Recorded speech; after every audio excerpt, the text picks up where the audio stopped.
Prilly Latuconsina bagikan momen masak besar untuk satu RT. Aktris cantik, Prilly Latuconsina bagikan aktivitasnya menyambut Hari Raya Lebaran 2024. Kali ini dirinya berhasil mencuri perhatian publik lantaran mengunggah sebuah foto yang cukup menarik.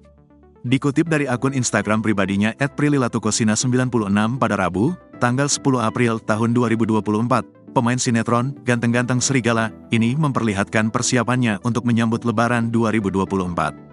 Tampil tanpa makeup dan pakaian santai, Prilly tampak tersenyum sembari duduk di depan wajan berukuran jumbo.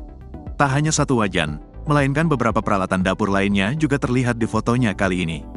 Bahkan Prilly juga membagikan foto dirinya yang sedang memasak bumbu dapur yang telah ia racik. Lewat captionnya, Prilly menyebut bahwa ia sedang memasak hidangan untuk banyak orang. "Masak untuk satu RT dimulai," tulis Prilly pada awal caption. Kali ini, Prilly mengaku akan memasak beberapa menu yang bervariasi. Tak hanya makanan berat, namun Prilly mengaku akan menyiapkan hidangan penutup untuk disajikan.